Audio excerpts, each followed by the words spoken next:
Kasikin, good morning na naman po mga kasikin. Welcome ulit po sa ating YouTube channel. And of course, we are still watching Chicken Namnams TV, ang iyong oriental breeder ng North Cebu, Ken Monticello po. For today's video nga po pala mga kasikin, ay mag-update po tayo sa atin pong mga pasisiw, kung gaano na nga ba kalaki yung ating mga Shamu po na 2 months old, at lalong-lalo na po yung ating Asel po, cross po sa ating game fowl mga kasikin. Isa-isahin po natin sila.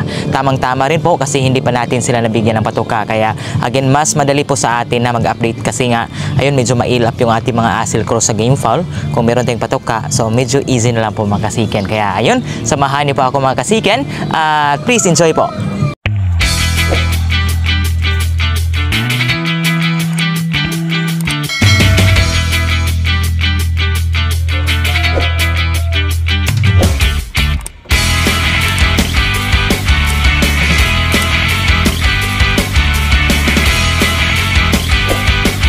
So kasikin, dito po tayo mauna po sa ating mga Shamu po na 2 months old. Meron din tayo dito mga 4 months mga kasikin, no?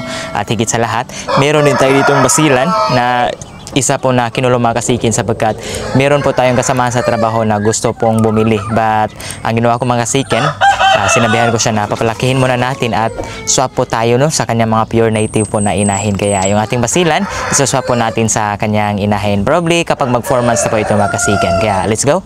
Bali kasikin, ito na po yung ating 2 months old po na Shamu, no? Ayan, Kanawayon Dompo po. Okay, so 2 months old mga kasikin. Anak po ito ng atin pong na-acquire po sa Negros, no, from Sir Rafael. So firstborn po ito mga kasikin, first offspring. Ayan, sobrang taas, no? Future broadcast po natin ito mga kasikin sapagkat sobrang ganda talaga ng tindig niya. Ayan, yung kulay po, tingnan niyo po yung kulay. May mix po ng Kanawayon po na Goldie, no? Ayan, so tingnan niyo po talaga, sobrang ganda talaga mga kasikin. So tatlo sana sila mga kasikin, but iwan ko yung isa, bigla pong nawala nung 3 weeks old pa sila. Duda ko mga kasikin, kinain na naman yun ng daga, no, sapagkat maraming daga po dito sa amin. At buti na ngayon sapagkat ayun nga, naglinis tayo sa ating area.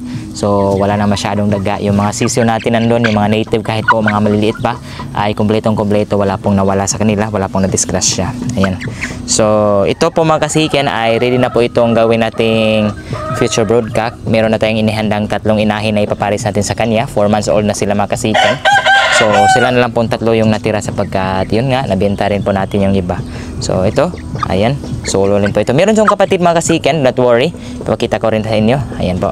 Okay, so ito po ang 2 months old natin, no?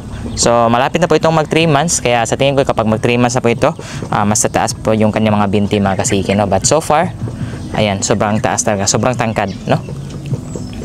Sobrang galing, ganda. Okay, balik natin sa kulungan.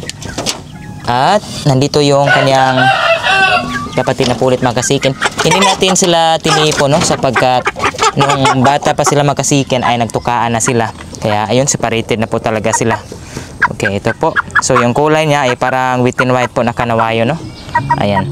So sapagkat yung inahin nila mga kasikin, yung bali yung grandfather pala, yung lolo nila is Kanawayo, no, si Azuma Jr. Kaya nagiging ganito yung kulay, no?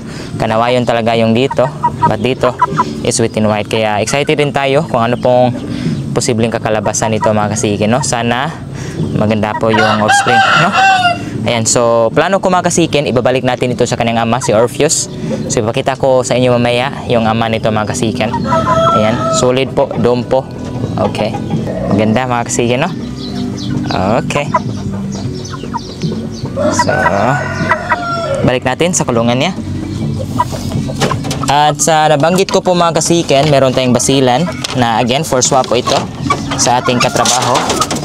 So ito po mga kasikin ay apo na po ito ni Basilio, anak po ito ni Bart, no? Kauna-unahang anak po ni Bart. Yung atin pong basilan po na abuhin, no?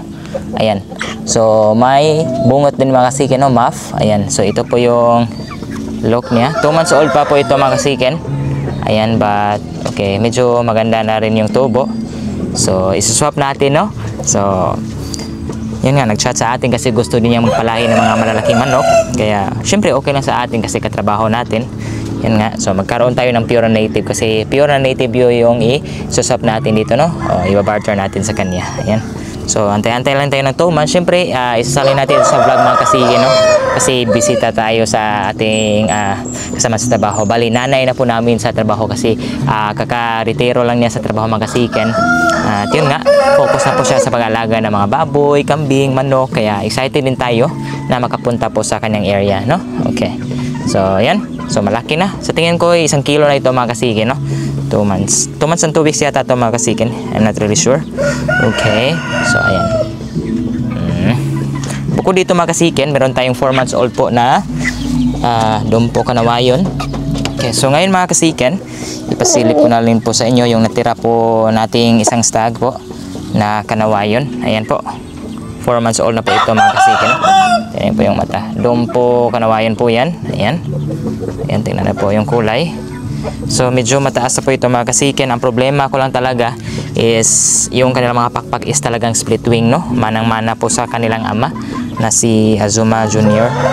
Kaya yun, kahit po hindi split wing yung inahin, talagang sobrang lakas po ng dugo, no? Sobrang spiso ng dugo po ng ating Dumpo Kanawayon. So ito po yung ating 4 months old. Ayan, sobrang laki mga kasiken, no? Sobrang tangkad. Okay. So, pwede po natin itong 4 out. Kung gusto nyo mga kasiken, malapit lang kay Cebu, pwede kayong pumunta dito. Kasi kung shipment po mga kasiken, medyo nahirapan tayo sa mga shipment natin ngayon sabagkat nagka-problema po yung shipper natin. So, meron pa tayong delay po na shipment, no? Sir, kung ikaw ay sumusubaybay sa ating video, again, pasensya po talaga, sir. But, meron tayong mga bagong shipper na, so wala nang problema. But, again, tapusin mo natin yung delay po na shipment ng ating shipper, no? Bago tayo mag-ship ulit ng mga alagang manok. Kaya ito, ayan. So, pwede natin gawing broodcock ito mga kasiki, no? Pwede rin itong gawing broodcock ang upgrade nyo po sa inyong mga alagang manok. Ayan. Sobrang ganda, no? Okay. And, lastly mga kasiken, pasisilip ko na lang rin sa inyo. Ayan. So, kasiken, bago tayo pumunta doon sa ating Acel Crosses po sa Game Fall, isasali ko na rin po sa inyo ang ating pong Soul Survivor po. Ito nga po pala ay sweater. Dirty Dome po yung inahin. At yung ama naman is yun pa rin, mga sweater po. Kaya ayan. Okay. So ito po, Soul Survivor po. Buti na lang at stag mga kasiken, no? So super excited tayo dito. 1 month old. So hopefully po maganda po ito. So i-update ko po kapag mag 6 months na po ito mga kasiken, no? Kasi Game Fall po ito. Excited tayo. Sana malakas lang pumalo, magaling lumaban mga kasiken para pwede natin gawing broodcock. Ibalik natin sa inahin, no? Ayan. Okay, good. So ngayon punta na tayo doon sa ating Acel mga kasiken sapagkat hindi pa natin sila napatuka. So bigyan po natin sila ng pagkain, no? Ayan. At lastly mga kasiken ay update ko na po kayo sa atin pong Acel po cross po sa mga Game Fall. Malapit na po sila mag 2 months at isa-isahin po natin para makita nyo po mga kasiken. Sa katunayan, meron din tayo ditong 3 Acel po na sisiyo. So i-update na lang din namin po kayo dito. Ayan po sila mga kasiken, no? Naghihintay ng ating patuka. So kasiken, yung patuka nga pala nila ay ito po, GF2K po. Developer po ito mga kasiken, no? So ito po yung ginagamit natin sa mga basiso sa ganito pong edad mga kasiken, no? Month old and up po, 1 month old to 4 months old mga kasiken. And kaya dito na tayo mga kasiken, magpapatuka na po tayo sa kanila. Ayan. Okay, so unahin natin. Ito po yung pinaka gusto ko sa kanila, no? Ayan. So ito po yung anak ni Tibo mga kasiken, no? Sobrang ganda po. Ayan, tingnan niyo po ng malapitan. Ayan. So stag po ito mga kasiken, no? Sobrang sana lang talaga magaling pumalo mga kasiken, no? So the main reason nga pala kung bakit tayo nag-cross po ng ganito, Acel cross sa Game Fall, para again meron tayong testimony po sa bumibili sa atin ng mga Acel kung maganda ba talagang i-cross ito. At higit sa lahat, kahit pa paano mga kasiken, gusto rin nating tumunog yung pangalan po ng ni Papa, no? Sa larangan ng sabong, no? Pangalan namin, no? KMK Game Farm. So meron tayong Facebook page pero hindi pa natin masyadong nagagamit sapagkat ayun nga, wala pa tayong masyadong magandang materyales at hindi pa kami talagang lumalaban ulit sa sabong, no? Kaya ito, hopefully magiging successful ito mga kasiken. Meron pa dito, pangalawa, ayan, still abuhin pa rin mga kasiken, no? Okay, so sobrang ganda rin, malapitan. Ayan, okay. Yung balahibo, stag din mga kasiken. Ayan, so manang-mana sa inahin sapagkat yung ginamit natin is blue hatch face po, no? Na pullet. Okay, and dito, meron ditong sana magmana katibo mga kasiken, no? Yung kulay. Ayan, puti. No, sa amin tinatawag itong ugis mga kasikin. No, kapag plain puti, ugis po ito mga kasikin. Ayan. Okay.